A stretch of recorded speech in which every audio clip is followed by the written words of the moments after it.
La trinchera de llamas. Es radio.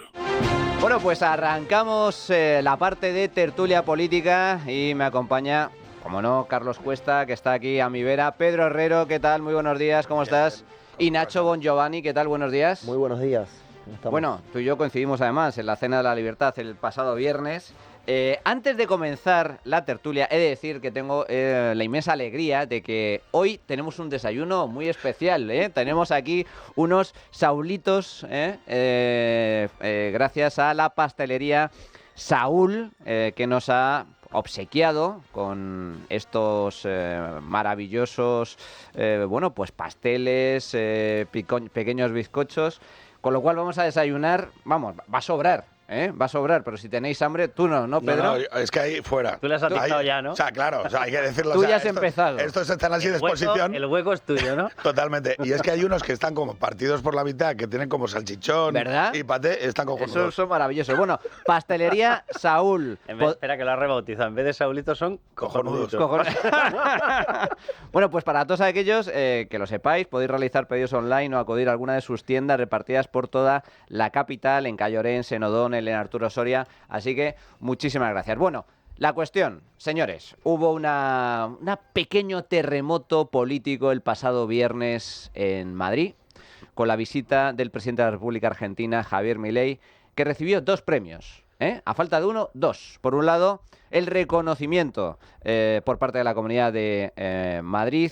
Y luego, posteriormente, 200, 300 metros más allá de la Puerta del Sol, el premio Juan de Mariana 2024 a una defensa ejemplar de las ideas de la libertad. Esto lo comentamos ayer. Y claro, comentábamos ayer en la tertulia que no había habido mucha contestación por parte del gobierno en los días previos. De hecho, digamos que hubo un silencio sepulcral por parte de los ministros, incluso el propio Pedro Sánchez, ante la visita de Javier Milei. Decían que, no sabemos nada, no tenemos ni idea de que vaya a venir Javier Milei. Lo cual, y lo comentábamos ayer, refleja que esa batalla, la batalla dialéctica entre Milei y Pedro Sánchez, la perdió clamorosamente Pedro Sánchez, porque intentó meterse con Milei y Milei lo avasalló, lo tumbó. Pero sin embargo, ahora sí ha habido reacción a lo largo del día de ayer, pero no contra Milei, contra Isabel Díaz Ayuso, por recibirlo y por premiarlo. Carlos. No, sí, nos lo podemos tomar a broma y hacer chanza diciendo que claro, que en el gobierno del, perdón por la expresión, pero son las que utilizan ellos, en el gobierno del puto amo, pues nadie habla hasta que no habla él. Y nadie determina cuál es la línea hasta que no la determina él. Y además él también determina que nadie dentro de España puede osar intentar mantener una relación normal con una potencia económica a la cual nosotros necesitamos y ellos nos necesitan a nosotros, y siempre hemos tenido un cauce de relación absolutamente natural y normal. No, pues por lo visto, con Pedro Sánchez todo el mundo tiene que ir a la contra, todo el mundo tiene que bombardearlo, no se vaya a ser que después de haberle llamado drogadicto, extrema derecha, fascista, loco, pirao, etcétera, haya alguien que decida tener relaciones normales. O sea, esto si hacemos un discurso medianamente de chanza y de tomarnos a cachondeo ya lo que está pasando en España, pero es de una gravedad absoluta. Es decir, y repito, perdón por la expresión, pero como así lo definió Óscar Puente, creo que es la mejor manera de definir a este gobierno tiránico. Este puto amo considera que nadie puede intentar defender a las empresas españolas, defender unas relaciones internacionales con países que defienden la libertad, defender unas relaciones normales fuera del Grupo de Puebla, defender unas relaciones normales fuera del eje Teherán, Caracas, La Habana, Moscú, Pekín. Bueno, este es el plan que tiene Pedro Sánchez.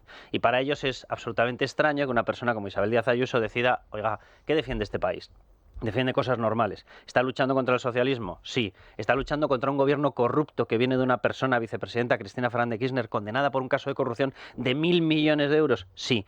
¿Nos necesitamos ambos países para relaciones comerciales, para todo? Sí. Pues tengo unas relaciones normales. Y si encima va y resulta que es aliado mío en la defensa de la libertad y contra el comunismo, pues lógicamente me hermano en discursos. Esto, por lo visto, para Pedro Sánchez es toda una osadía. Fijaos, hay un corte en donde resumimos cuáles han sido las reacciones del gobierno a la visita de Milei a Madrid y concretamente a esa entrega de premio por parte de la presidenta de la Comunidad, Isabel Díaz Ayuso. Lo único que puedo decir a ese respecto es la falta de lealtad institucional de la presidenta de la Comunidad de Madrid, que me parece muy grave porque es, por así decirlo, omitir lo que es el ordenamiento jurídico, la aplicación, la ley de acción exterior, es un incumplimiento absoluto de la ley de la ley de acción exterior. Para mí lo que representa, por así decirlo, quizás es simplemente una falta de madurez política y, si puedo ser más prosaico, me parece un infantilismo por parte de la propia presidenta de la Comunidad de Madrid. No se puede calificar de otra manera que, desde luego, una visita que la Comunidad de Madrid protagonizó y hizo justamente para hacer la política de confrontación, la política de provocación al Gobierno de España, y esto quizás no fue lo más llamativo del día de ayer, lo fue los discursos, el tono de las palabras, el contenido que se expresó, que aplaudió el Partido Popular de Madrid, concretamente la señora Ayuso, y que también, por su silencio, el Partido Popular de Génova, el Partido Popular del señor Feijóo. Yo hacía tiempo, tengo que decirles, que no escuchaba en nuestro país palabras, desde luego, tan destructivas con lo colectivo, con el bienestar social. El que la señora Ayuso invite al presidente Milei a Madrid es la constatación de que en este país la ultraderecha es directamente el Partido Popular. Por tanto, donde esté Ayuso no necesitamos ya un Abascal, ya tenemos a la ultraderecha pura y dura. Bueno, pues hemos escuchado, por este orden, palabras del ministro del Interior, Fernando Grande Marlaska, la vicepresidenta María Jesús Montero y la ministra de Ciencia, Innovación y Universidades, Diana Morán. Pedro. Es curioso porque todo lo que no sea decir sí a Óscar Puente o a Sánchez es ultraderecha, ¿no? Es un concepto que se va extendiendo hasta, no sé, hasta la mayoría social de todo Madrid. Yo sí que creo que hay una razonable valoración de lo que pasó en el momento anterior, cuando entraron en ese intercambio Óscar Puente, Pedro Sánchez, Milei, que creo que ha quedado con un marcador amplísimo.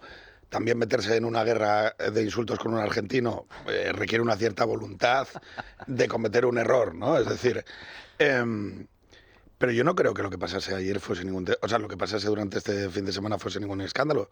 Ha venido un jefe de Estado, ha venido una nación que tiene una serie de intereses conjuntos en las cuales las empresas españolas y madrileñas tienen muchos intereses de los que pueden dialogar, y es normal que la presidenta de una comunidad realice una acción, casi diríamos, diplomática.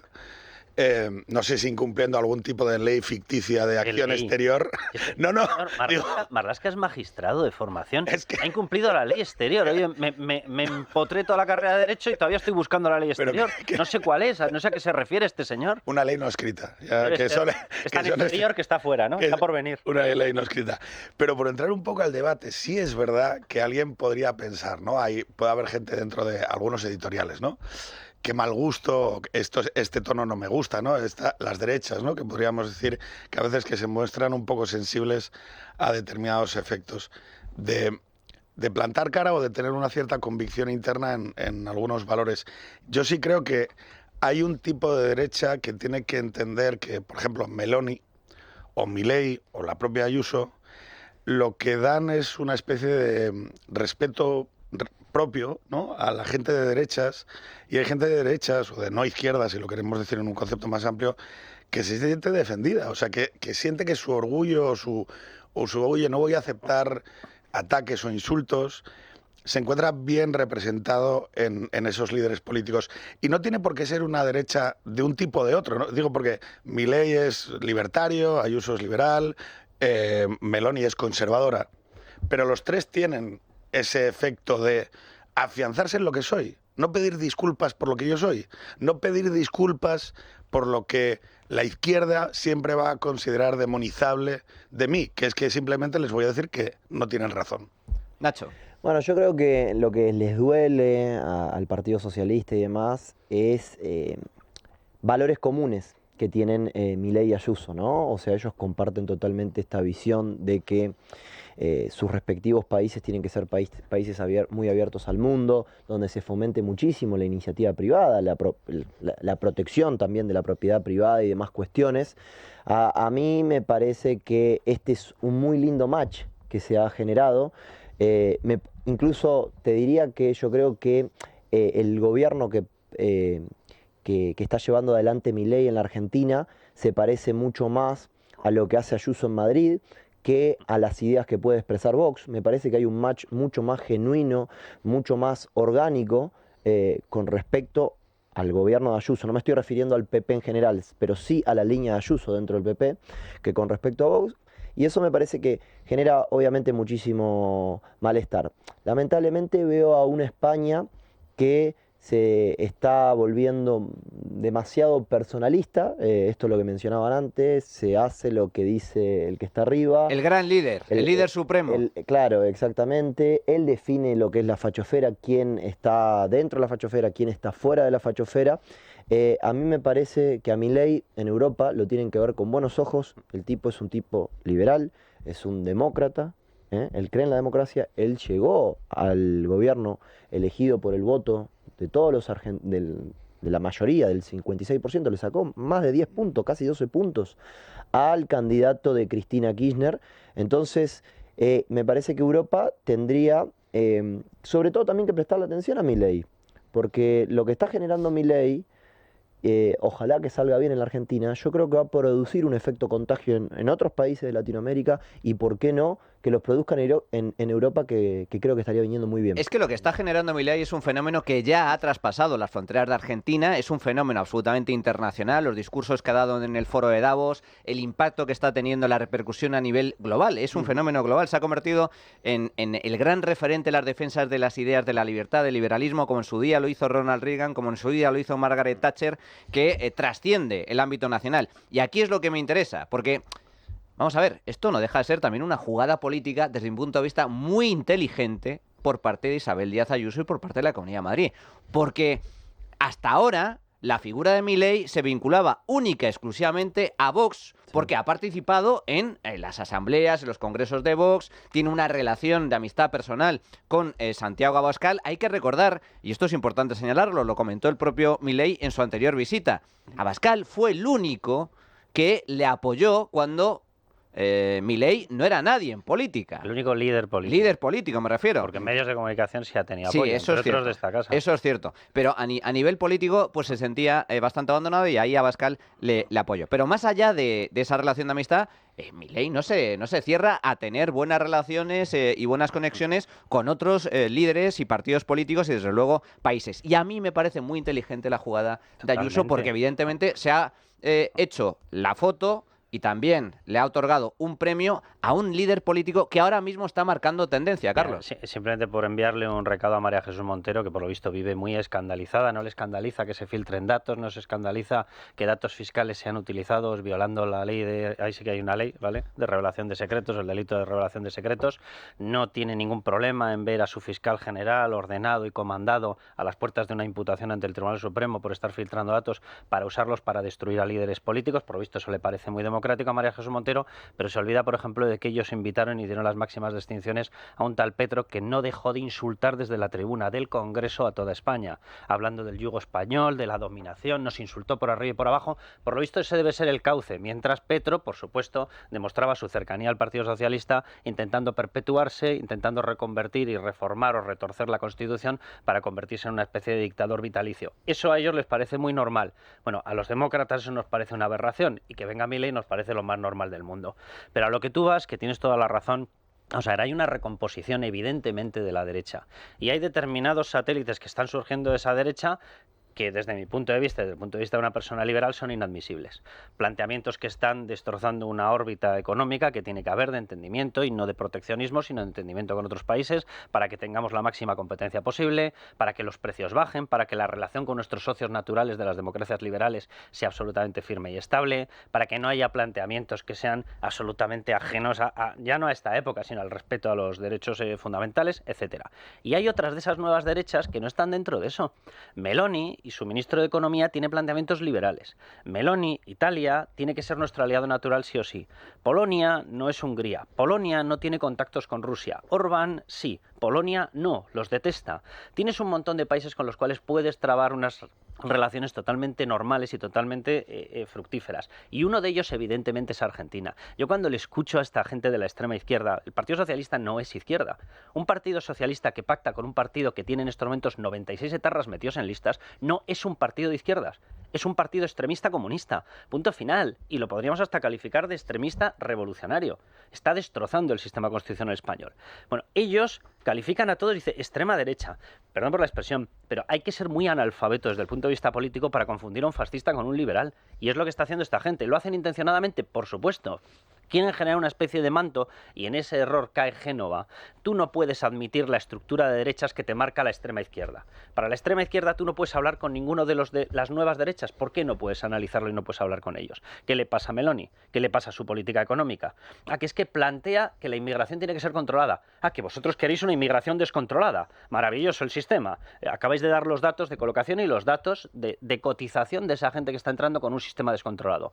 En España, en época de Aznar, tuvimos un sistema controlado en el que a través de las embajadas se llamaba a colectivos de personas que venían ya con una dedicación profesional que podía encontrar trabajo en España. Con contrato previo, con contrato en origen. Ese es el modelo. ¿Por qué no vas a poder hacer esa estructura con Meloni, con Milei, con Polonia? ¿Por qué no vas a poder hacerla? Nacho y Pedro. Yo creo que hay que estar muy atentos y hay que poner el ojo en lo siguiente. Todas estas personas que se escandalizan con Milei, con las formas que tiene Milei, presten atención al fondo que tienen esas personas. Generalmente el fondo de esas personas no es un fondo bueno. Es un fondo que vienen con esta idea que provocan miseria, pobreza y tantas otras cuestiones, ¿no? ¿Por qué te digo esto? En Argentina los que se escandalizaban con las formas de Milei no se escandalizaban con el 300% de inflación que tuvimos el último año. No se escandalizaban con el 50% de pobreza, 63% de pobreza infantil, o con un candidato a presidente puesto por Cristina Kirchner que casi nos lleva a una hiperinflación porque empezó a emitir prácticamente un punto del PBI para ganarle la campaña a Milei. De eso no se escandalizan porque Milei grita ¡viva la libertad, carajo! Eso.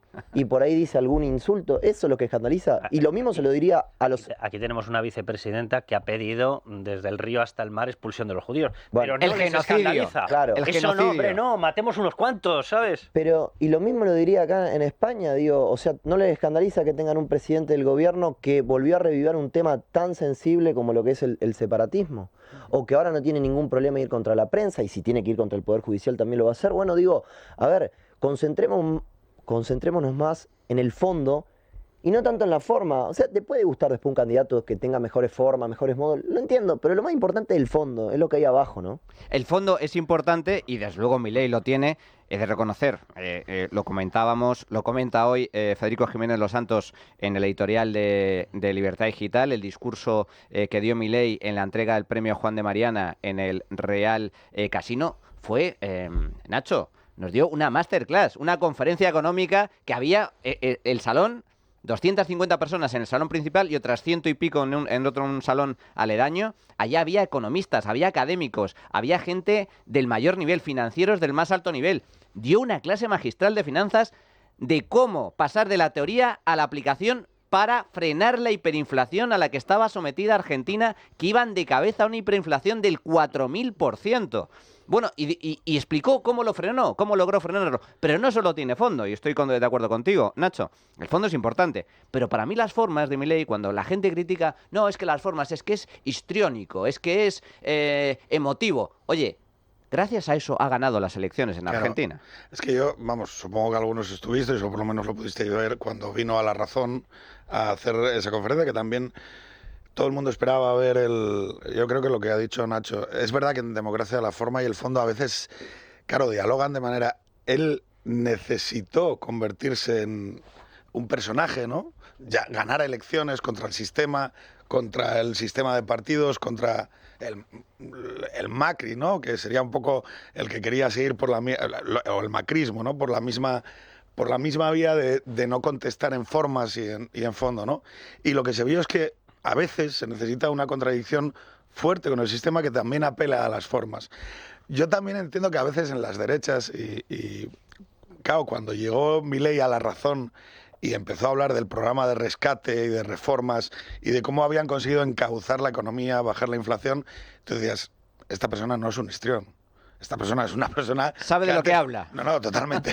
Y yo me acuerdo que le vi, porque además le vi y se percibía muy claramente a lo que venía. Venía a apelar a ese 75% del público que podía invertir en Argentina. Eso era clarísimo. Entonces, él estaba haciendo de manera muy razonable una apelación a una parte del público que lo que podía, que decía, vamos a dar seguridad, vengan ustedes a Argentina, inviertan aquí y conviértanse en socios nuestros en este proyecto de rescate de la sociedad argentina. Pero yo es verdad que hay algo ahí, apelabas antes a las diferentes derechas, a los cambios generacionales que está habiendo, a muchas cosas que hay que también entender, que hay gente pues quizá un poco mayor, ¿no?, que viene de un sistema más consensual, en el que cree que hay alternancia de poder, en el que cree... Claro, el riesgo que podemos tener ahora todos una duda es, ¿quien está ejerciendo hoy el poder tiene de verdad en la cabeza cederlo cuando llegue una mayoría alternativa? O, claro, cuando de repente en una misma semana, lo digo por... Hubo editoriales o comentarios o incluso amigos, ¿no?, que pusieron tweets muy sensibles con estas formas no me gustan, ¿no? Y que esto le hace el juego al sanchismo, ¿no? Y yo pensaba... Es que esto se está diciendo la misma semana en la que el Tribunal Constitucional vota 7-4 retrotraer la sentencia de los ERE de Magdalena Álvarez, si no me equivoco, ¿no? Y de eso no se escandaliza. Claro, de eso no se escandaliza. O pisotear. Sí, o sea, es llevarle la contraria totalmente a una sentencia del Tribunal Supremo. Pero fíjate, yo quiero volver a lo que decía Nacho, porque yo es que no les quiero conceder ni la mínima. Es que están hablando de las formas. Y comparto 100% lo que estaba diciendo Nacho. Vamos a ver, cada uno tiene su lenguaje electoral, te puede gustar más o menos. Calificar a una persona de extrema derecha siendo liberal, porque es que grita viva la libertad carajo y sale con una guitarra y toca una canción de rock, ¿en serio? ¿A este nivel de imbecilidad hemos llegado? En España, las formas, vamos a repasar las formas. Aquí en campaña electoral hemos tenido a unos socios del Partido Socialista, a Pello Chandiano, responsable y máximo candidato de Bildu, que ha reivindicado ETA. Le han dicho que si fue terrorismo lo que hizo ETA y se ha negado a calificarlo de terrorismo con prácticamente 1000 víctimas mortales. O sea, esas son las formas del Partido Socialista. Tenemos a un señor llamado Óscar Puente que le ha llamado desequilibrada mental a Isabel Díaz Ayuso, que si su pareja es un testaferro con derecho a roce, le ha llamado drogadicto a Milei. Nosotros estamos hablando de formas. ¿Va en serio esta película? Tenemos a otros socios, tanto los de Junts como los de Esquerra, que se han liado a decir en plena campaña electoral y mientras negociaban con Pedro Sánchez, y Pedro Sánchez nos mentía a todos los españoles, que por supuesto que van a exigir y tener el referéndum separatista, que por supuesto que el sistema de financiación que están pidiendo se basa en saquear a todo el resto de comunidades autónomas de los fondos de solidaridad y que por supuesto que piensan llevar su chantaje hasta el final porque nos consideran escoria y te lo dicen abiertamente. Uno de los partidos con los que pacta tuvo un tal Quim Torra que nos llamó bestias con apariencia humana. Bestias con apariencia humana. Estos son los socios y los miembros del Partido Socialista. El Partido Socialista ha convertido en normal el hacer campaña electoral acompañado de 96 etarras. 96 etarras que desde el año 11 ocupan los puestos de las listas con cargos electos de Bildu, que es su socio estrella. A ese partido le ha regalado el Ayuntamiento de Pamplona. Con ese partido tiene una alianza estable. Este es el partido que habla de las formas porque sales con una guitarra y tocas una canción de rock. O sea, ¿esto va de cachondeo o de qué va? Pero fijaos, me interesa muchísimo tanto el impacto que ha tenido la visita a Milei, pero volvamos también al fondo. Es que nos fijamos mucho también en las palabras de Milei, en el discurso de Milei, pero también a mí me resulta especialmente relevante el discurso que dio la propia Isabel Díaz Ayuso en esa intervención. Cuando entrega el premio a Milei, Isabel Díaz Ayuso también interviene. Y los mensajes fueron los siguientes. La defensa de la libertad siempre merece la pena por muchas amenazas que reciba y se defiende ejerciéndola. No cabe más honroso desafío. Esta defensa tiene un precio a pagar. Ningún proyecto reformista, sincero, valiente y comprometido está exento de las más crueles críticas. Para muchos, el miedo a perder poder y privilegios es mayor que las ganas de lanzarse a cambiar lo que no funciona y gobernar desde la verdad, tratando a los ciudadanos como adultos. Presidente, que Argentina y España, que nuestras regiones y ciudades nunca rompan sus vínculos históricos que están por encima de todo. Que sigamos visitándonos unos a otros con naturalidad y confianza a pesar de discrepancias políticas. Que la libertad cambie la vida de millones de argentinos. Por ella y por todos los éxitos que te deseamos, vaya este sincero reconocimiento del Gobierno de la Comunidad de Madrid. Muchas gracias. Libertad, amistad, relaciones comerciales, vamos, lo lógico y habitual que debería suceder entre dos países hermanos como es España y Argentina, que ahora mismo hay una crisis diplomática entre ambos gobiernos, una crisis diplomática que provocó directamente Pedro Sánchez, porque fue él el que desató el mayor de los infiernos a consecuencia de una declaración en donde Milei decía que, parece ser que la mujer del presidente, sin citarla expresamente, está metida en un tema de corrupción. Pues vaya, curioso, antes de estar imputada, o antes de que se descubriera que estuviera imputada. Antes de que oficialmente se admitiera que estaba imputada, pero Pedro Sánchez ya lo supiera.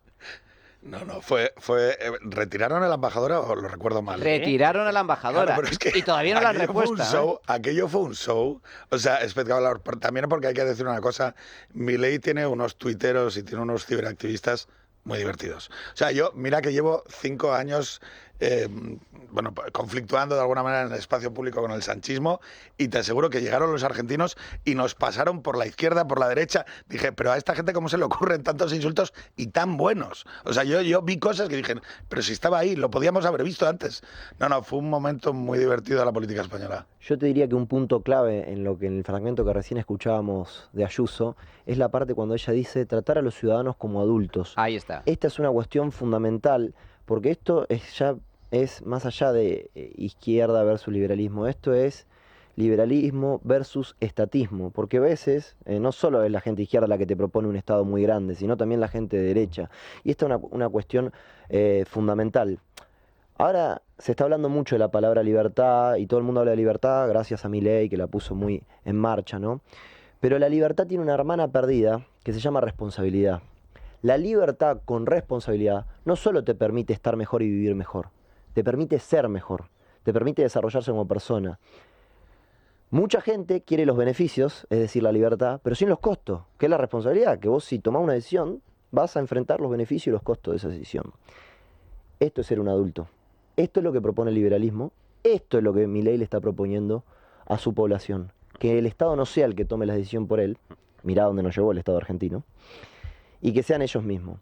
Me parece que ahí está la clave. Es incluso ir más allá de liberalismo versus izquierda, es liberalismo versus estatismo. Uno de los lemas que ha blandido Milei durante su mandato es precisamente que él entra en política para devolverle el poder a los ciudadanos. Y esto es algo revolucionario desde ese punto de vista. Llegados a este punto, vamos a hacer una pequeñísima pausa y regresamos con otro tema de máximo interés. Pues ya estamos de regreso en la tertulia política y arrancamos con otro tema porque, fijaos, el tema de la inmigración, especialmente de la inmigración irregular, de la inmigración ilegal y de los problemas de integración, especialmente con algunos colectivos de inmigrantes, es, desde mi punto de vista, fue el factor determinante en las pasadas europeas. Ha sido una de las claves junto con las políticas ecologetas contra la agricultura, contra el campo en la Unión Europea. Ahora hay elecciones en muy pocas semanas en Francia, donde el tema migratorio también va a ser determinante. Pero ojo, ¿qué pasa con España? Aquí hay un problema muy grave. En Canarias están absolutamente desbordados. La llegada de inmigrantes irregulares no ha dejado de aumentar en los últimos años y esto es un problema que, bueno, por parte de Canarias ya se está reclamando ayuda, pero que también está introduciéndose en el debate político. Carlos. Mira, antes de entrar con los datos de la inmigración, que está literalmente disparada, de la entrada ilegal de inmigrantes en España, yo querría hacer una valoración sobre la prohibición de pensamiento que nos impone la izquierda. En este tema se ha impuesto, como en el tema de las leyes de género, como en el tema de la memoria democrática, una prohibición de pensamiento. O sea, la izquierda ha decidido que no podemos analizar críticamente la Segunda República, que no podemos analizar críticamente la Guerra Civil, que no podemos analizar críticamente la transición, que tenemos que pensar lo que ellos quieren. Con las leyes de género han hecho exactamente lo mismo. Tú no puedes decir que en estos momentos hay prácticamente 500 normas, literal, y el estudio no es mío. Para colmo, el estudio lo ha hecho una persona que se salió de Podemos después de realizar el estudio, que hay prácticamente 500 normas que en estos momentos mantienen un privilegio sobre la mujer en contra del hombre.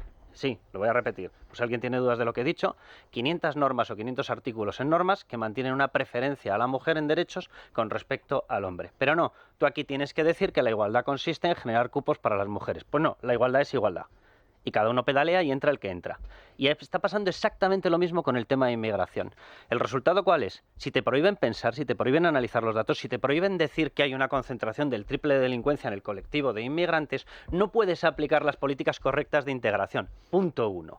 Es decir, lo que nos están pidiendo no solamente es que aceptemos dictatorialmente sus normas que son fallidas, sino que además no podemos pensar en otra historia, que no podemos plantear otro tipo de normas. Tenemos que aceptar las leyes de género, la ley de violencia de género, porque ellos han decidido que es la única posible. Aunque siga incrementándose la violencia de hombres con respecto a mujeres, pero les da igual. Si hay más víctimas les da igual porque está por delante su sectarismo. Aunque esas víctimas sean a las que luego les venden como bandera, nosotros somos vuestros protectores. Les da lo mismo defender a Hamás y las posturas de Hamás después de venirse de un mitin LGTB, aunque cuando defienden a Hamás estén defendiendo a un régimen que sube a los homosexuales a las azoteas y los tira desde las azoteas. Luego los encadena, los ata a una pick-up y los arrastra por las calles. Pues a mí particularmente no me da la gana aceptar ninguna dictadura. Y en tema de inmigración hay una dictadura de pensamiento. Y evidentemente hay que analizar los datos, porque si no, no le podremos dar salida a esta historia. Los temas de los datos, simplemente por poner un par de datos encima de la mesa, según datos oficiales del Instituto Nacional de Estadística, en el año 2023, tan solo el 30% del total de extranjeros residentes en España cotizaron a la Seguridad Social. El 70% restante no estaban contribuyendo, y dentro de los colectivos también hay marcadas diferencias. Es cierto que la tasa de paro en los inmigrantes de media es más alta, hasta 8 puntos superior a la media nacional, pero cuidado, luego empiezas a analizar, empiezas a entrar en los datos, la tasa de paro, por ejemplo, de la comunidad china es muy inferior a la de los españoles. Sin embargo, la tasa de paro entre los marroquíes es muy superior. En concreto, tan solo el 22% de los marroquíes cotiza a la Seguridad Social. Pedro. Yo es que, como vamos a pensar de un tema, y pensar duele, ¿no? Por lo que dices tú, porque a veces es chocar contra un consenso, que alguien tenga prejuicios sobre ti, y todos queremos ser empáticos, ¿no? Y ser... Yo hay una cuestión sobre la inmigración que yo creo que hay ejemplos y evidencias suficientes como para que podamos abordar el debate por ahí, ¿no? Los españoles no vemos en el continente latinoamericano, en los venezolanos, en los argentinos, en la gente de Nicaragua, de Guatemala, más que a españoles como nosotros. Son hermanos, primos hermanos. Y es así, cuando a nosotros nos van mal las cosas en España, hay una órbita a la que nos vamos a Chile, nos vamos a Guatemala, nos vamos a Nicaragua, nos vamos Argentina. a Cuba. Y al revés, esa órbita son una parte... A Cuba menos, ¿eh? Bueno, digo siglos A. Íbamos. Siglos A. Pero hay que reconocer que son españoles al otro lado del Atlántico y nosotros somos americanos en este lado de Europa. O sea, y hay que vivirlo y celebrarlo. Yo, por ejemplo, creo que Madrid tiene un modelo de mix migratorio que celebra eso, la hispanidad. Cuando de repente se monta un sarao impresionante en Madrid y Ayuso dice, oye, la hispanidad nos viene bien, y la renovación de que vengan aquí 120.000 personas del otro lado del Atlántico nos viene bien, renueva el pool de lo que somos, ¿no? Nos trae ideas nuevas y a veces nos renueva, ¿no? Renueva las ideas. Nos enriquece, absolutamente. Nos enriquece. Claro, pero entonces hay que ser capaz de delimitar dónde está la alteridad. Y la alteridad no es simplemente dónde está el otro, dónde está el que nos es complicado tornar en una persona con valores constitucionales, liberales, que tiene una determinada visión del mundo. Pues nosotros sabemos dónde está ese problema. Lo dicen los datos de trabajo, pero también los dicen los datos sobre las agresiones a las mujeres, los datos de violencia sexual contra la mujer. Y esto es lo paradójico. Hay una paradoja que se ha señalado desde hace muchos años, y yo entiendo y razono, oye, pues como cuando ETA mataba, ¿no? Oye, los que matan son los terroristas. O sea, y el terrorismo es un principio liberal acreditarle a la persona la responsabilidad de sus hechos, que decía antes Nacho, ¿no? No vamos a juzgar a colectivos. Pero, hombre, sí podemos decir, oiga, mire, la mitad de los delitos vinculados con la violencia de género en España lo producen determinados colectivos de origen que normalmente vienen de la cuenca sur del Mediterráneo. Y eso evidentemente tiene un peso en cosas tan cotidianas, y esto es muy importante, porque la gente si no se vuelve loca, porque dice, oiga, por ejemplo, las mujeres, durante los últimos 5 años, las mujeres en España, en una cosa que es, eso ya no son datos, es que yo le pregunte a las mujeres en España cómo se sienten de seguras. Cualquier persona que haya venido de otro continente y llega a España, dice, oye, una de las cosas mejores que tiene España es la seguridad. La posibilidad de volver caminando por la noche sin sensación de inseguridad. Bueno, pues en los últimos 5 años... Sin solo hay borrachas, ¿eh?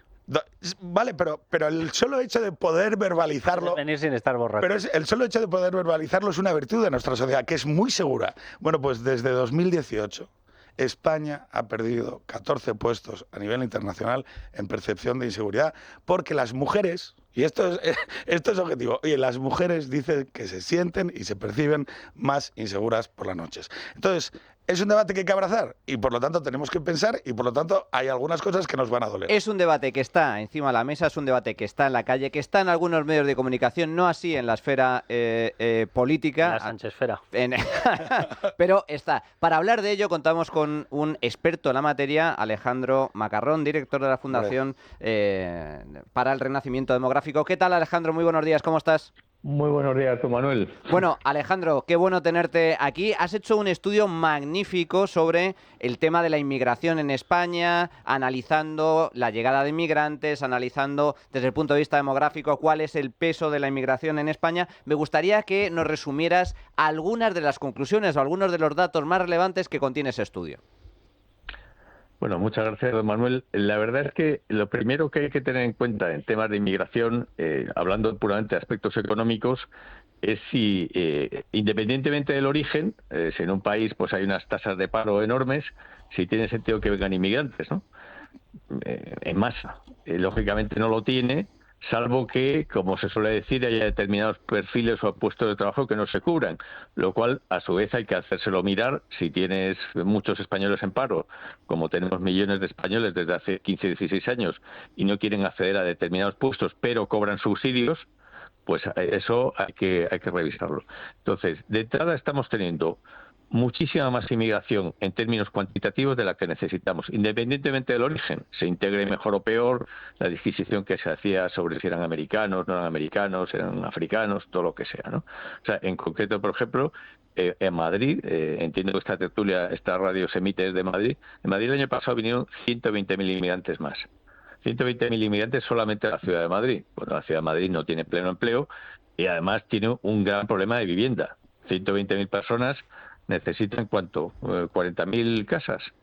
Es decir, no es los flujos que estamos teniendo numéricamente no se sostienen en una política racional. Y luego está el otro aspecto, como decíamos, de la integración, ¿no? De la integración por culturas distintas o tal. Y quería hacer una puntualización. No voy a estar 100% de acuerdo con algunas de las cosas que se ha dicho aquí, porque las tasas de delincuencia de comunidades también, por desgracia, de nuestros hermanos del otro lado del charco, son mucho más altas que las nuestras, muchísimo más altas. Y eso también se nota en las estadísticas. En las estadísticas de criminalidad, no todas las comunidades tienen los mismos datos de delincuencia, pero en concreto las más elevadas son las de africanos o americanos. Como se ha dicho aquí, los liberales y cualquier persona justa, no puedes criminalizar a un colectivo, por supuesto, eso es una barbaridad.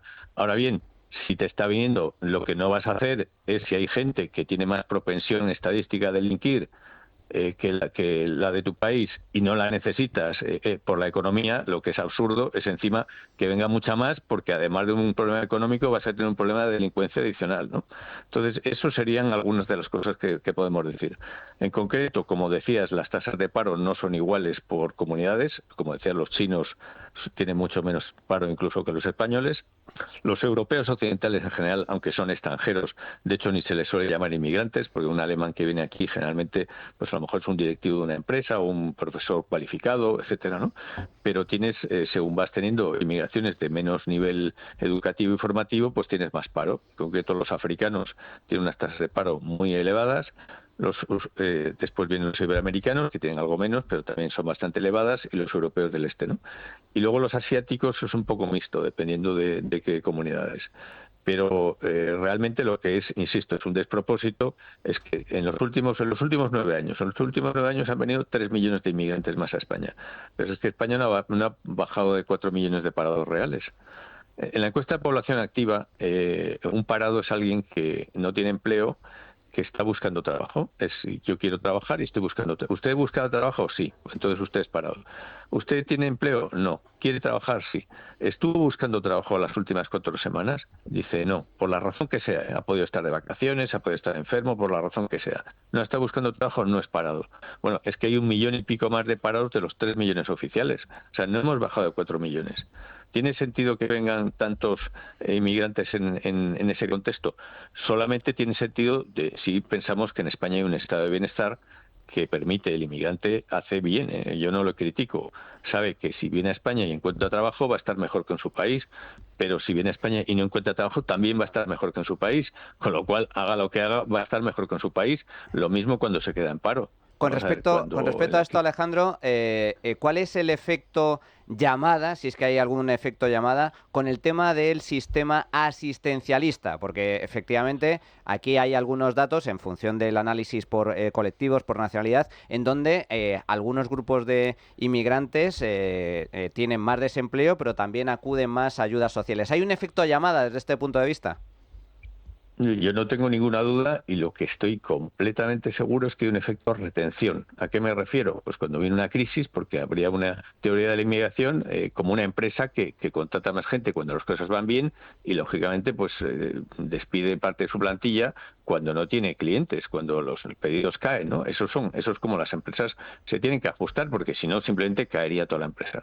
Entonces, por ejemplo, en la crisis anterior, la gran crisis anterior, la llamada gran recesión, el que en España fue una doble recesión porque tuvimos al principio parece que se había resuelto y luego vino otra caída que acabó en la etapa de Rajoy, pero vamos, hasta el año 2013-2014 las pasamos canutas. En el 2013 fue el máximo de paro. Bueno, los africanos en concreto en España, que son en su gran mayoría marroquíes, llegaron a tener un 60% de paro real, 60%. Esto está calculado con microdatos de la EPA. Bien, en los 2 años siguientes no se fue ni el 1%. Ellos no tienen papá aquí que les mantenga, no tienen en general patrimonio, son personas que no viven de sus ahorros. Lógicamente, si no hubiese un estado de bienestar que les cubrió quedándose en paro, estando mejor que en su país, mejor que en Marruecos, en Senegal, en Malí, se habrían vuelto. Entonces, ¿qué pasa? Que era un momento, si habían venido muchos en el boom de la construcción, que eran trabajadores que necesitamos de forma temporal y luego se van, pues bueno, eso es un flujo y ellos han ganado su dinero durante una temporada, España ha crecido, etcétera, perfecto. Cuando te viene una recesión y encima tienes que alimentar a mucha más gente de la que está produciendo y que tampoco es de tu país y que se queda, pues lógicamente eso tiene un coste muy grande para el país. E insisto, ellos hacen muy bien. Pero vamos, yo no tengo ninguna duda que el principal problema es el estado de bienestar, en línea con lo que decía Milton Friedman. Milton Friedman decía que la inmigración y el estado de bienestar moderno eran incompatibles.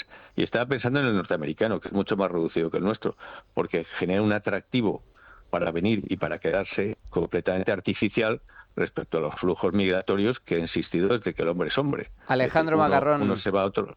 Sí, perdón, si me enrollo demasiado. Perdona, es que nos estamos quedando sin tiempo y nada, simplemente agradecerte muchísimo tu intervención, Alejandro Macarrón, director general de la Fundación Renacimiento Demográfico. Una precisión, solamente la Fundación ya no existe como tal, la cerramos por falta de donantes. En España ya sabes que todo el mundo protestamos, pero a la hora de poner un duro no lo hace nadie, ya nos cansamos de la burocracia administrativa, que es pesada, es lógico, porque hay que supervisar entidades que tienen ciertos beneficios fiscales, esa es lógica, pero pesada, y que nos hartamos de pedir dinero. Entonces, ahora soy coordinador del Observatorio Demográfico del CEU-CEFAS. Pues aclarado, como título. Aclarado queda, Alejandro, mil gracias, seguiremos en contacto. Gracias. Fuerte abrazo. De acuerdo, un fuerte abrazo, gracias. Nacho, ¿quieres comentar? Tenemos un minuto.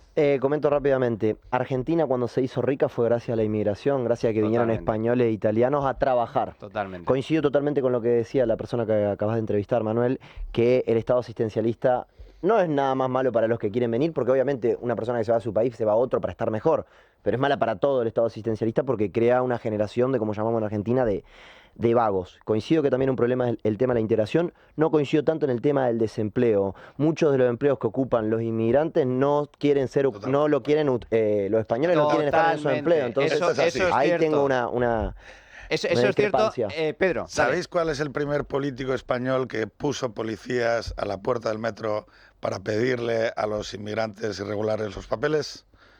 Rubalcaba. ¿Y de qué partido era? Del PSOE. Se pueden hacer cosas. Hay unos números que están llegando de Marruecos que sinceramente en los 3 últimos años dan pie a pensar muchas teorías de que estamos asistiendo a algo que va mucho más allá porque se ha desacoplado en la absorción de inmigración del ciclo económico. Te digo, cuando a la burbuja, perfecto, crecemos, 5 millones de inmigrantes. ¿Por qué? Porque hay que hacer edificios. Pero ahora...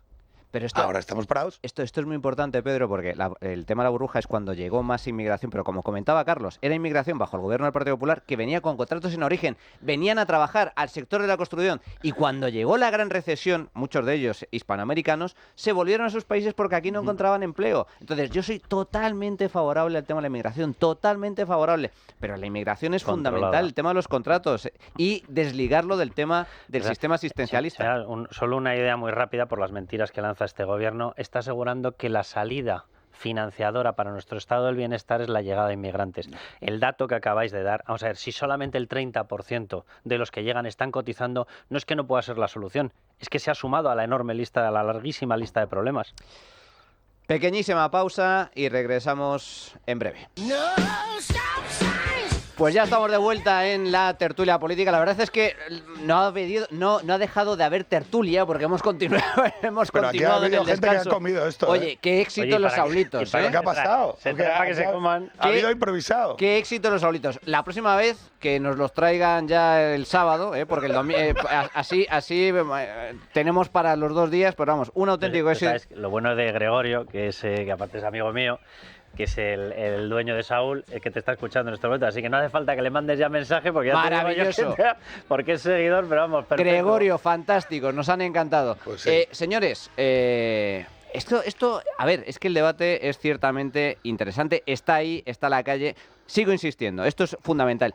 La inmigración es fundamental, es más, cuando hablamos de inmigrantes, ¿y qué son los españoles? Los españoles hemos sido inmigrantes buena parte de nuestra historia. Hasta antes de ayer emigrábamos en busca de un futuro mejor. Es más, aún hoy son muchos los jóvenes, especialmente, que salen de España no por necesidad, porque pueden trabajar perfectamente aquí, pero es que es para buscar condiciones mejores. Hay muchos ingenieros, muchos médicos, mucha gente de alta cualificación que se va a Suiza, se va a Alemania, se va a Reino Unido, porque cobran mucho más dinero, científicos, etcétera. Pero tiempo atrás emigrábamos porque aquí nos moríamos de hambre y había una situación lamentable. ¿Y a dónde íbamos? Pues íbamos a otros países europeos, íbamos a Hispanoamérica y es fundamental la migración. Nos acogieron con los brazos abiertos, pero íbamos a trabajar. Y aquí lo que se trata, la cuestión de fondo, y creo que está muy bien hilado con lo que comentaba antes Alejandro Macarrón, es la compatibilidad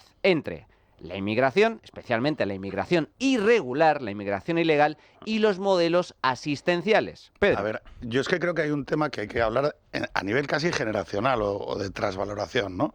Que es la diferencia que hay entre la sociedad que vivimos los chicos 2000, ¿no? Aquella sociedad global, muy liberal, donde había que hablar en inglés, trabajar en Oslo, casarse con una persona de Dublín y demás, y la sociedad que tenemos después de la gran recesión, que es una sociedad donde hay una mucho menor movilidad social, donde las oportunidades que nuestros jóvenes tienen son mucho menores o son más atenuadas, ¿no? Entonces la cuestión es que hay que tener un debate que no hemos tenido colectivamente en la esfera política española, hay que decirlo. En el Reino Unido sí lo tuvieron. Hace 8 años en el Brexit, Take Back Control, las líneas de fuerza que se votaron en el Brexit hablaban sobre esto, es decir, hablaban sobre controlar las fronteras, volver a retomar el control de la comunidad, acabar con las visas educativas. No sé si os acordáis, no sé si habéis visto cómo se ha ido poniendo freno a esa inmigración, incluso la que venía a estudiar con visa educativa. Cuestión que, por cierto, ha enriquecido enormemente la capacidad de Madrid como centro de formación de alto rendimiento a las élites latinoamericanas y del resto del mundo, porque nuestras escuelas de negocios son muy exitosas. Entonces, ¿qué pasa? Que en este concierto de oportunidades nuevas no hemos tenido una discusión pública sincera sobre cómo afrontar este tema. Es decir, hay un paradigma, ¿no?, que podríamos hablar de mi generación, donde la inmigración es buena, las fronteras deben ser blandas, todo el mundo debe tener posibilidades y además ejercemos una cierta neutralidad, ¿no? No miramos el origen de los inmigrantes o la compatibilidad que decías. Pero claro, ahora mismo nuestra sociedad ya no crece al ritmo que crecía. Y por lo tanto, el dilema es mucho más fuerte, que es, ¿qué responsabilidad tengo yo, por ejemplo, hacia los jóvenes en paro? Pero Pedro, fíjate, vamos a ver, yo por ir por mantras que nos han metido en la cabeza. Fíjate que al final acabamos hasta comprando determinada mercancía. Dice, la inmigración es buena. O sea, la inmigración, ¿por qué está provocada? Porque tienes que salir de un sitio porque estás en situación de pobreza o de persecución política. Por tanto, la inmigración no es buena. O sea, que tengas inmigración ya significa que algo está fallando. ¿Qué es bueno? El libre movimiento de personas.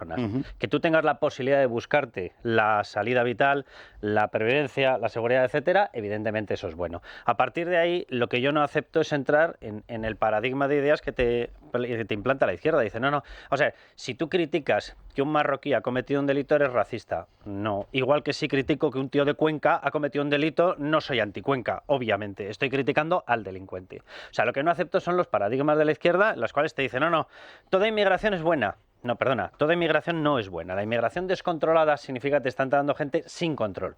Cuando te entra gente sin control, te puede entrar un yihadista, te puede entrar una persona que viene de una situación de pobreza y posiblemente en su país no tiene una adaptación laboral, te puede entrar una persona que si no tiene adaptación laboral en tu país puede acabar en la delincuencia, pues evidentemente tiene muchas más probabilidades. Por ser marroquí, no, por estar en una situación de pobreza, no tener adaptabilidad laboral, no tener formación para trabajar y tener que buscarse la vida. Y evidentemente con esas características hay muchas más probabilidades de que acabes en la delincuencia. ¿Es racismo? No, evidentemente no. Y a mí lo que no me da la gana es plantear este debate dentro de los términos en los que te plantea la izquierda. O sea, nosotros tenemos un problema obvio y evidente. En España, desde el año 18, desde que llegó este señor, Pedro Sánchez, a la Moncloa, los impuestos se nos han subido, impuestos más cotizaciones sociales, 115.000 millones de euros. 115.000 millones de euros. Desde el año 2000-2002 se nos ha duplicado la carga fiscal en España. 110.000 millones de euros, lo digo porque un IRPF, la recaudación anual para todos los españoles ronda los 100.000, 105.000, significa que desde el año 18, desde que está Pedro Sánchez, literalmente todos los españoles estamos teniendo que soportar un IRPF entero nuevo. Es imposible mantener este estado del bienestar. La deuda de la Seguridad Social ha pasado de 36.000 millones a 116.000 millones. Evidentemente eso es inadmisible. Cuando vemos los datos de qué es lo que está ocurriendo con una inmigración descontrolada, en la que resulta que el 70% no está aportando y el 30% sí, significa que le estamos sumando posibilidades de quiebra a todo nuestro estado del bienestar.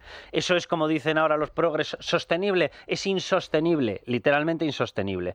Nacho. No, hay que ver un dato ahí con el tema de los que aportan y no aportan, porque capaz que no están aportados porque están en un empleo informal, lo cual eso no... es no aportar. Está bien, pero que no está... nada porque no aportan. No, pero no, es que ustedes acá lo que les ha pasado es que están totalmente domados por el Estado y que piensan que la única solución es aportar impuestos. Cuando a mí me quitan dos de cada 3 pero euros, hay que ir contra los casi impuestos. Prefiero que aporte todo el mundo, ¿sabes? No, hay que ir contra un Estado elefante que te mata, que te mata impuestos. Mi patrimonio también. No, está claro, pero por eso lo que hay que hacer es bajar la presión impositiva que el Estado hace sobre todos los españoles y sobre todo los que vienen a trabajar acá. Obviamente que el Estado asistencialista justamente te genera un incentivo. Incentivo perverso. Un incentivo perverso, pero no solo para los que quieren venir, para los que están acá. También para los españoles. ¿Qué te pensás? Que hay españoles que dicen, pero en Argentina nos pasó que había una mitad de la Argentina que trabajaba para mantener a la otra mitad. Generaron los llamados planeros. Y ese asistencialismo se te puede generar acá con españoles que nacieron acá y que no tienen nada que ver con que vengan de algún otro país. Pero acá hay que tener mucho cuidado con cómo se toca este tema. ¿Por qué? Porque esto que despierta muchas pasiones, muchas veces despierta la peor de todas, la que más ha teñido de sangre la historia, como dice Mario Vargas Llosa, que es el nacionalismo. Ojo con el nacionalismo. El nacionalismo es algo extractivo, el patriotismo es algo inclusivo. Acá tenés modelos, mirá lo que es Madrid. Madrid, la gran potencia de España, recibe el 65% de la inversión extranjera, se queda en Madrid. O sea, de cada 3 euros que entran en España, 2 se quedan en Madrid. Bueno, aparte son empresas de afuera, de todas partes, ¿no? Entonces digo, hay que, el tema, insisto, no, coincido totalmente, no hay que tomarlo de la manera que te lo plantea la izquierda, no tenemos por qué aceptar ese paradigma que te plantea la izquierda, hay que ver bien los datos, hay que ver si esta gente que dicen que está o no, hay que ver si está o no trabajando en el mercado informal, porque eso también importa. ¿Sabes por qué yo vengo con esto? Porque en Argentina el 50% de nuestra economía es informal. informal no quiere decir ilegal. No es que estén cometiendo un delito, es nada más que tienen que escapar a las garras del Estado para poder vivir. Aquí, fíjate, 50% en Argentina, aquí es más del 20%, según los datos oficiales, debido precisamente a esa brutal carga fiscal. Pedro. Fíjate que no está pasando o sea, no es solo economía informal. La EPA, por ejemplo, permite saber que hay personas que no trabajan. O sea, si tú miras los porcentajes de las personas... Porque no tienen necesidad, porque reciben una paguita. No, tampoco. Porque hay una cosa que se llama el saldo vital, ¿no? Hay una inmigración que viene porque tiene mejor, lo que acaba de decir Carlos, porque su situación en origen es tan penosa, es tan desastrosa, que meramente estar aquí, a veces estar en la cárcel, es mejor que estar en su país de origen, obviamente. Dependiendo de la situación. Entonces, entiendo, sí ha habido un clarísimo efecto llamada en el ingreso mínimo vital.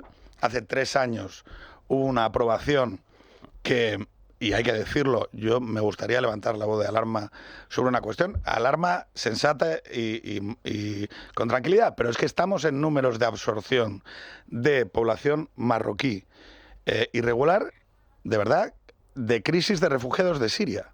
Histórica. O sea, datos históricos. Claro, es que no es normal, o sea, no sabemos qué es lo que está pasando al otro lado de la frontera del Mediterráneo, porque no hay ninguna justificación que permita que este volumen de personas que están pasando la frontera de Marruecos hacia España de manera irregular sea debido a algo, y yo lo digo con toda la tranquilidad, o sea, son números de guerra asimétrica. O sea, son números de un país desestabilizando a otro. O sea, no tiene ningún sentido lo que estamos viendo en términos de absorción.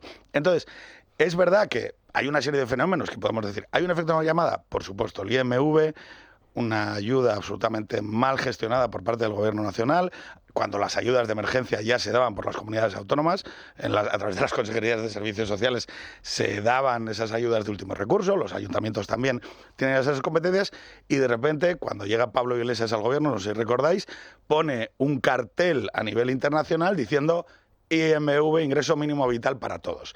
Y eso evidentemente desata uno de los temas que ha comentado Nacho, ¿no?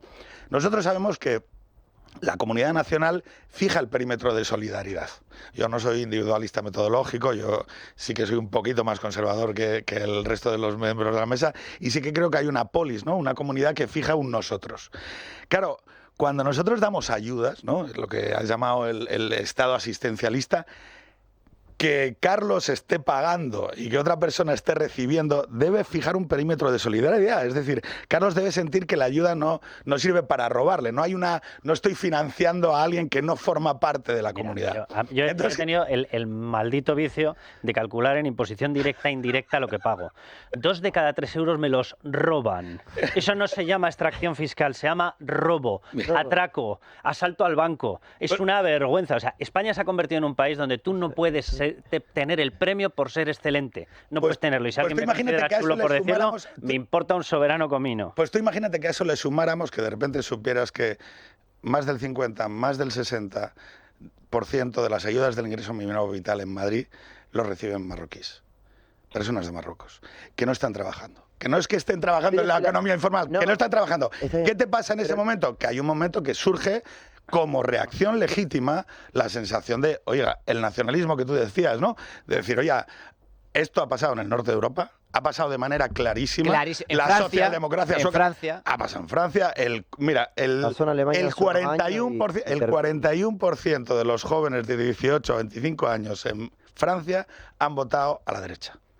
Y si mirásemos por origen, es decir, si fuésemos a los hijos de Pierre y Magdalene, seguramente estaríamos muy por encima del 60%. Pero Pedro, en línea justo con lo que estás comentando, diferentes modelos de integración, diferentes modelos de asistencialismo, en nuestro propio país hay diferentes modelos, porque nada tiene que ver el modelo de inmigración en Cataluña o en el País Vasco que en Madrid, porque en Madrid, si tú lo conoces bien, Pedro, se ha puesto en marcha una política de somos una comunidad totalmente abierta, acogedora y especialmente que pone en valor principios y valores comunes, especialmente con la comunidad hispanoamericana. En Cataluña, sin embargo, se ha fomentado conscientemente la inmigración subsahariana. Lo que ha pasado es que, a ver, sabéis la situación de Cataluña, ¿no? No queremos gente que hable en castellano. Entonces no queremos extremeños. Plan separatista desde el inicio. No queremos, porque la lengua es el pueblo, ¿no? La lengua es la comunidad moral, y entonces, como no quiero extremeños ni murcianos... Bueno, porque querían erradicar el español para que aquello fuese la República Independiente de Cataluña. Y entonces tampoco incentivamos que vengan personas de Nicaragua, Guatemala, Perú, Colombia, Bolivia. Conclusión, esa población, ese mix migratorio global, cuando tiene que tomar una decisión, crecen por redes amicales. Es decir, cuando viene una persona del Salvador, ayuda a la siguiente persona del Salvador a establecerse porque le permite buscar piso, encontrar facilidades, ¿no? ¿Qué sucede? En País Vasco y en Cataluña, o sea, hay que añadir también País Vasco, que fue otra de las... Porque en Galicia hay bilingüismo y esto no ha pasado. En País Vasco y Cataluña decidieron hacer una expulsión del castellano, del español, de lo que nos une con Hispanoamérica. ¿Y qué sucede? Que el mix migratorio ha ido oscilando cada vez más hacia inmigración que tiene otros valores. No es solo las oportunidades económicas, es la capacidad de una persona con oportunidades económicas y una vida normalizada para integrarse dentro de la vida civil, es decir, para ser uno más de nosotros. Eso en Cataluña, entre pakistaníes, subsaharianos, argelinos y la gran palabra clave, los menores no acompañados. Los famosos menas. El tema... Nacho y Carlos. No, creo que acá el tema justamente tiene que ir... Yo creo que son dos preguntas básicas. Esta gente que está entrando en condiciones de inmigración ilegal, ¿viene acá a trabajar o viene o no trabaja?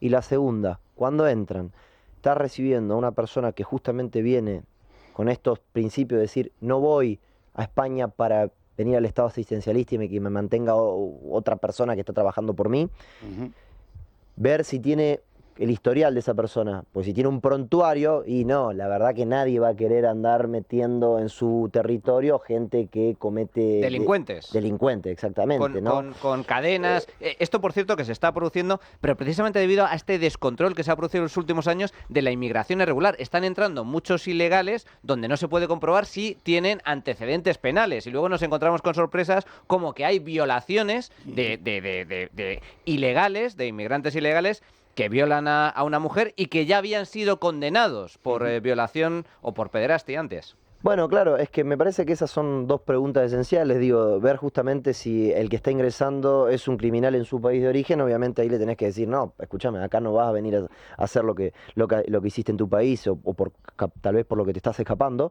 Y después ver si vienen o no a trabajar. Ahora, te digo algo, ¿sabes lo que me deja preocupado? Y lo digo bien a esto.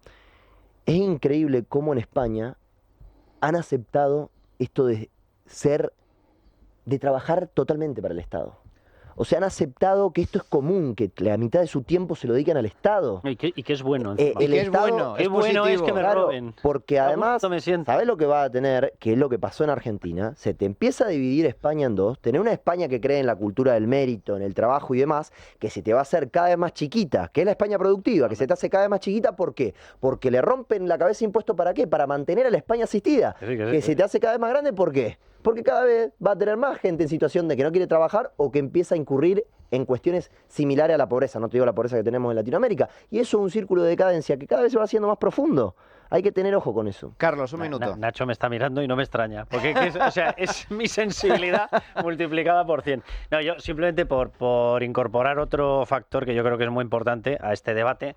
Vamos a ver, tú lo has mencionado, Manuel, uno de los problemas que tenemos con la inmigración obviamente es que todas las mafias ya la principal consigna que le están dando a todos es en el mar tiráis la documentación o no la traéis directamente. Se rompen las documentaciones para que no haya un país de referencia, un país de origen al cual se les pueda devolver. Uno de los grandísimos problemas que estamos teniendo es que la posibilidad de devolver, uno, por las pésimas relaciones internacionales que está manteniendo este gobierno, porque no mantenemos relaciones con los focos importantes en materia de inmigración, no se está pudiendo devolver a sus países. ¿Eso a dónde te lleva? Obviamente a que tienes que incrementar los controles de entrada. Si sabes que no los vas a poder devolver y que tienes un tiempo muy limitado de estancia en los centros en los cuales son de internamiento y no les puedes demostrar un delito porque no lo han cometido en territorio español y por tanto no los puedes encarcelar por los convenios de derechos humanos, tienes que incrementar los controles de entrada porque no los vas a poder devolver. Adrián, ¿cuál ha sido el resultado de nuestra tuita encuesta? Pues hoy preguntábamos, ¿crees que hay algún problema con la inmigración en España, especialmente con la inmigración ilegal? Dábamos 4 opciones. Sí, porque algunos no se integran, no, porque puede que para algunos quien piensen que es necesaria, sí, pero solo con la ilegal, y no porque es un problema inventado, que pueden pensar algunos también, y con el 69% de los votos ha ganado el sí, pero solo con la ilegal. Bien, ¿y cuál ha sido la opinión de nuestros oyentes al respecto? Pues esto nos han dejado también unas notas de voz a nuestro teléfono. Lo de la migración creo que está clarísimo. Mientras las mafias se enriquecen y muchos emigrantes perecen durante el camino a ese supuesto paraíso que no sé quién se lo dice, claro, las mafias en connivencia con algunas ONGs y políticos sobre todo, estos políticos miran al cielo y dicen, bueno, que el problema se lo lleven otros. Pues yo, mire usted, los dirigiría todos a la Moncloa y a casa de todos estos socialistas, que cada uno cogiera de 10 a 100 políticos dependiendo de sus posibilidades. Hay un problema muy importante con la inmigración ilegal, paro, delincuencia, de todo. Es imposible absorber todo lo que viene. La migración ilegal, repito, la ilegal, no es un problema, es el problema de nuestro país. Un país que no controla sus fronteras, con el efecto llamada que eso supone, no es un país ni tiene ningún futuro. Buenos días.